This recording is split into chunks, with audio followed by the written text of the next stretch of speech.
Yeah, star.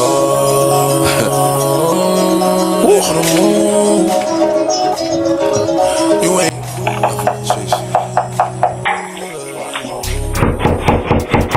Police department. Orange and police, come to the door. He pulled up next to my window and he said, "You have warrants for your arrest." He said, "We know your dad lives here, we know your mom lives here," and then he drove off. I got the dripping kid straight from the force. It's the D.O.D.O. They know where it started. Yeah, she wanna Netflix and chill. Poke up the pill. Alright guys, welcome back to another. Alright guys, welcome back to another video. I know y'all are probably excited and happy that I'm finally explaining this video to y'all after 2.5 months of saying I was gonna make this video, but I never did. Only because there's been a lot of things going on that none of y'all know about. Only a certain amount of people know about because I've told them. But here I am finally gonna explain the whole situation on when I went to jail and how the cops came looking for me and being at my door without me knowing anything that's going on. But I'm pretty sure a lot of y'all know a lot about this video right here. I wanna do it so bad, bro.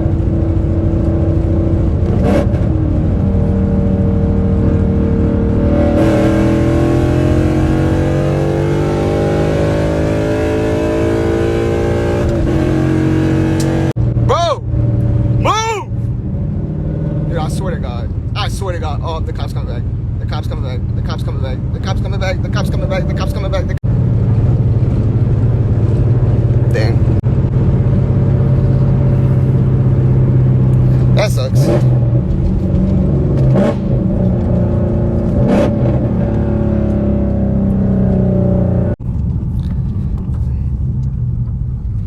This cop is just shining his light on me. I'm finna dip. I'm finna dip. I'm finna dip. Man, up.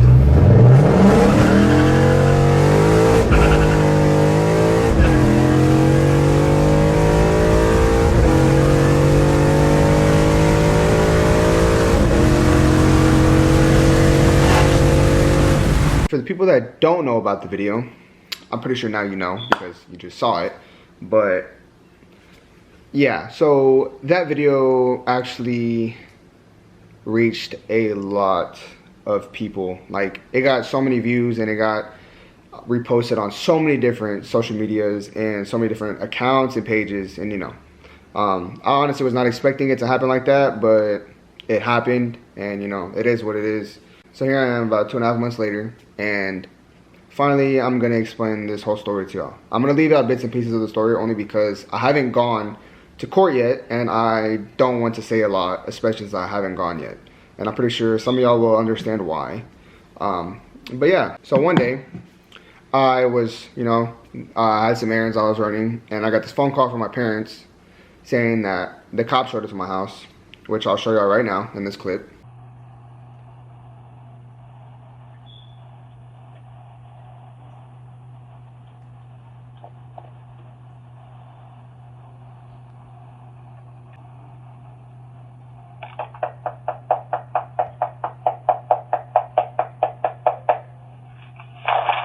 And as y'all can see in the video, there was a cop sitting in front of my door.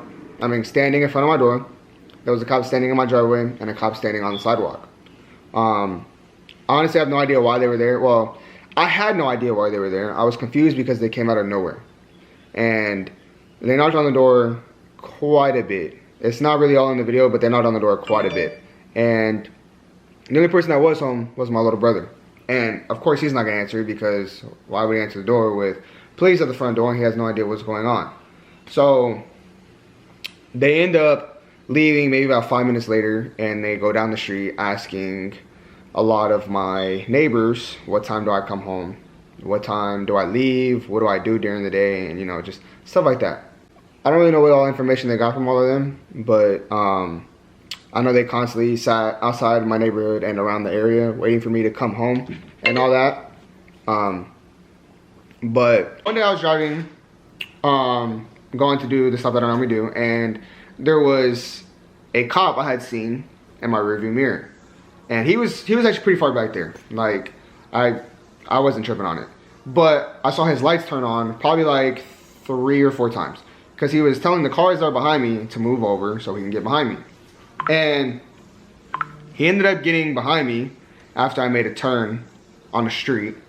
Because I was honestly confused. I was like, what is this guy doing? Like, because he literally came up behind me and then he stopped turning. Like, he turned his lights off, completely off. And he just followed me the whole time. And I was like, bro. So I had my mom on the phone.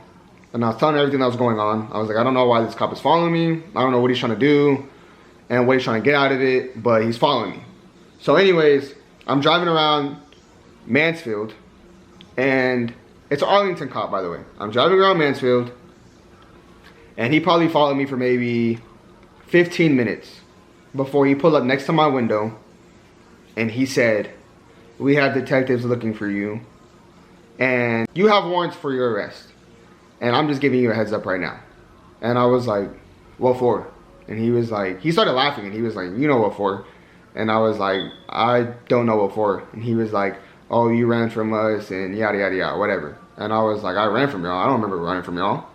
And he was like, oh, okay. He said, we know your dad lives here. We know your mom lives here. And we know you're here. But it's okay. We're going to get you. He said, so you can run all you want, but we're going to end up getting you.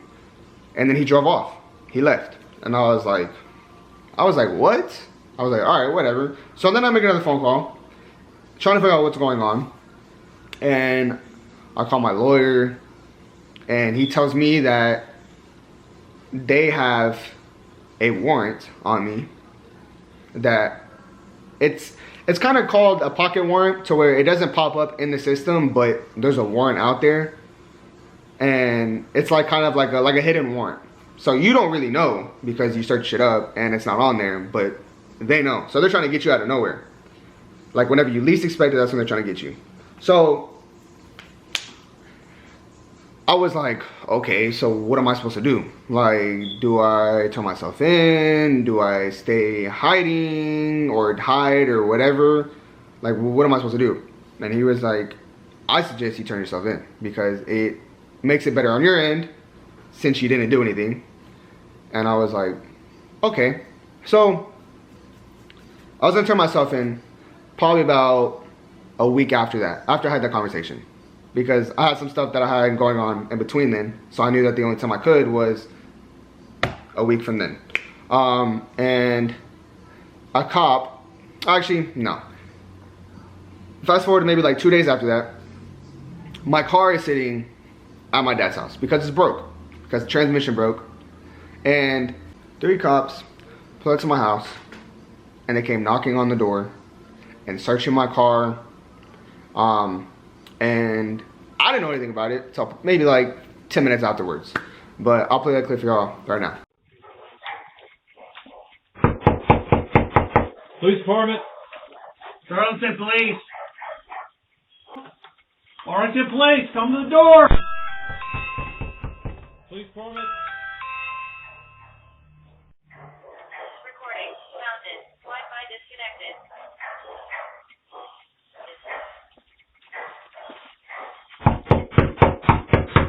Arlington Police Department. Hello.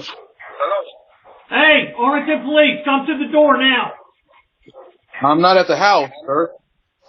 Where are you at? I am at work. This is. Where you need to come to the house. Who are you looking for? Where's Jaden?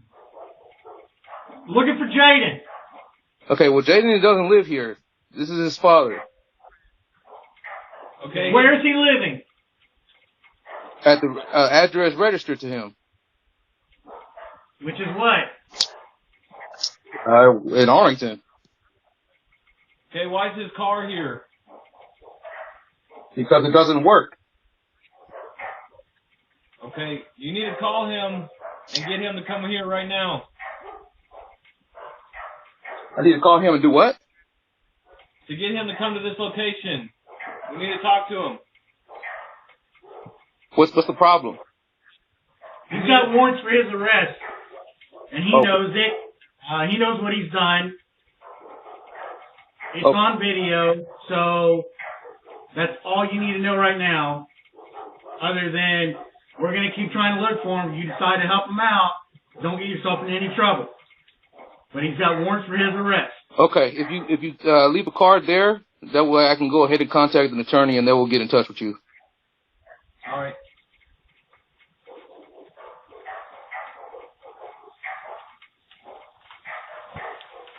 Card's on the front panel right here. And tell your attorney that if you're harboring him, you can get in trouble for that too. I don't need to know about all that. I know the rules, sir. Okay. I'll have my attorney contact the number on the card. That's fine, but I'm just letting you know. Thank you for letting me know. My attorney will handle it. Okay? Thank you, sir. All right.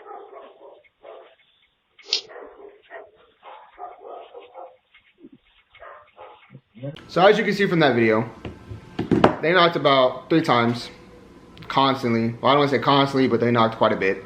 And there was actually nobody home at the time. So my dad answered through the Ring doorbell, as y'all heard, and they tried to pretty much say, oh, get him to come to the house. We just want to talk to him, when I knew that that was not the case. They did not just want to talk to me. They've been apparently looking for me for I don't know how long. And yeah, after that whole video and the whole situation, my dad called me and he told me everything that happened. And he actually sent me the video. And he was like, this is what's going on. We called the lawyer again. And the lawyer was like, okay, well, we have to do it ASAP. Like, we have to scratch all the plans that you have going on. And we have to do it ASAP. Because it's going to get worse and worse and worse. And I was like, all right, whatever. So I end up telling everybody, I'm like, okay, well, I'm going to turn myself in. And at the time, we're trying to get it to the point where they give me a bond so I can go in and then get a bond and come out. But they were denying it all. So we went to 2 different judges and they both denied bond and they said no. Because it got to a point where they were like, okay, well, we're not going to give him a bond and he's just going to sit in jail until he has his court date. And I was like, bro, I'm not trying to be in jail for that long. So we went to, I think, one more judge, and that judge said, okay, we can give him a bond if he turns himself in. So I turned myself in about 2 days after that. At 6 in the morning, I get there, and they were actually pretty chill, I'm not going to lie. They were chill. But the cop told me maybe like 20 minutes later, he could not find the warrant. And I don't think y'all know how excited I was when he told me they could not find the warrant. And then about 10 minutes later, he ended up saying he found the warrant. So then my whole mood changed. And then he told me, take all my stuff out of my pockets and put my hands behind my back. He arrested me, clearly. And I went through the whole process and all that. And I sat in the first cell for about, I say about 8 hours. And I'm not gonna lie, time went by really fast in there. It went by pretty quick. And just the beginning, it went by really quick in just the beginning. So I sat in there for about 8 hours in the first one. Then they transferred me to a different cell. Let me remind you, the first cell had a phone. I made 2 phone calls in the cell.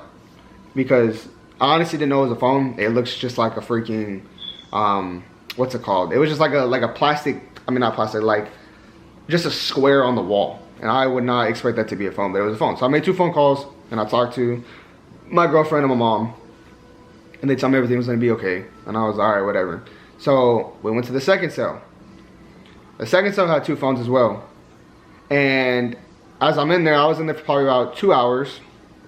And they told me, all right, you're going to go to your arraignment, which is, for some of y'all that don't know what arraignment is, it's where you go speak to a judge. And they tell you what you did and what your bond is. So I went probably at, what time? I don't remember what time it was, but I went, and after that, I came back and they told me what my bond was. So I went to go make a phone call on the phones, and the officers turned the phones off. So I could not make any type of phone call. And I was so mad because everybody in there was like, why'd you turn the phones off? And they're like, oh, well, we'll turn them back on whenever we want to turn them back on. So then everybody's in there that's mad. There's people in there serving 25 years, people in there serving 10 years, some people in there that's in there for attempted murder and whatever. And then after that, everybody else gets transferred to a different cell. And I'm like the last one. So I'm asking, I'm like, okay, when am I gonna get transferred? And they're like, okay, well, we're gonna transfer you here right now. So as I'm getting out of the cell, they're like, oh, we need to take out your nose piercing, you need to take out this and that. But the dude in the very beginning of the video, I mean not the video, in the very beginning of the whole, when I first went in, he said, oh, just tell me you need it to be surgically removed and they won't mess with you. So they told me that they're gonna cut it out. And I was like, bro, I'll just take it out, whatever. Took it out. And then after that, they had me get dressed out. And that took probably about 20 minutes because of just how long the line was for all of that. And I sat in another cell. And when I was in that other cell, I swear, I was in there for maybe like another 6 to 7 hours. And I was telling all the CEOs, I was like, look, when am I supposed to get out? Because the people I came in here with, they're already gone. Like, I'm still in the cell and I need to go upstairs to make a phone call. Because they told me once I go upstairs then I can make as many phone calls as I want, whatever. And they just weren't sending me upstairs. And they were like, what's your last name? I told him what the last name was. And then he was like, okay, well, you can come out here. And then all the other CEOs ran to him and was like, no, keep him in there, keep him in there. And I'm like, bro, like, why are y'all keeping me in here? I was like, I didn't do anything wrong. I'm just trying to make a phone call. So they kept me in there for probably about another 2 hours. Then they finally sent me upstairs. And it's late. Like, it's late at night. And I finally get 2 phone calls. So they sent me into a pod with 15 cells, and there is 6 people in each cell. And I was actually friends. Well, I became friends with probably like 2 of them, 2 of the dudes in there, and they're actually pretty chill. And let me tell you that jail is not the place you want to be, but at the same time, jail is not as scary as the movies make it seem. Like, everybody's chilling there. Nobody wants to fight unless they actually have to fight, or nobody's gonna pick on you, or just stuff like that. So I was chilling in there. But it's the amount of times that they sent us to the cell and that they had us wake up at least like maybe 5 or 6 different times. Like, one was for breakfast, then we had to go back to the cell. The other one is if you want like to go and listen to music or watch TV, and then you go back into your cell. And then the other time was lunch, go back into, like, it's stupid. So I was in there for probably about a day and a half, and they tell me, roll up the bunk, you're leaving. And I'm like, all right, bet, about time. So I'm leaving, and it probably took me about another 6 hours for them to process me out of the whole jail. So after I leave out of the jail, I was so excited. Like, I feel like I was in there for maybe years. I don't know why, but like, I just felt like I was in there forever. And then probably about 2 days later, another cop comes to my dad's house asking for me again, saying, where's Jaden at? And he's like, well, Jaden already turned himself in, so I don't know why you're here, and I don't know where he's at. And they just constantly kept asking me, or asking him where I was. I don't know why. I guess I won't know why until my court date. And also, my court date is in May, so I will not be able to give y'all an update on everything until the court date is finished. But I called my lawyer after I got out of jail, and he told me that we need to set up a time or schedule a time to look at all the evidence that they have on me. And it's crazy because I've never done anything with that. Like, I've never had to go through the stuff I've went with that lawyer. Like, I never even seen evidence ever before. Like, the only evidence that I had, or that I thought that they had, was from a video. But they showed me the dash cam. They showed me, I think it was like 3 or 4 different videos that they pulled from my Instagram. They screen recorded the whole Instagram, my whole Instagram page and everything. My highlights, all my videos, just everything. So they have like pictures of me and the car, the real plates that I have on my car, and just etc. But yeah, guys, so that's pretty much everything that happened. There's some things I'm leaving out, but I can't really say it until everything is over with. And I will make an updated video on all of that whenever it's all finished. But yeah, guys, so I thought I'd just come on here to tell you everything that happened, because I have a lot of people asking me, when am I gonna make the video? It's been too long. And oh my god, bro, my shirt's all messed up. But yeah, I had a lot of people asking me, when am I gonna make the video? It's been too long. It's been about 2.5 months, and you still haven't made no video. We haven't heard from you. What happened? And yada yada yada. So y'all stay tuned. I'll keep you updated on the whole court thing, what they say, and yeah, I'll get back to y'all whenever court days over with. Used car, this ain't no stolen whip. Every time I start to trip, I'm on some other shit. But if you look a little deeper, I'm the chosen kid. The one who gotta make it out and make my mama rich. I know it's bigger than me, cause I got something to prove. I got my hood on my back, so tell me how I'ma lose. Between my gang and success, you know which one I'ma choose. These niggas talk on the net, I can't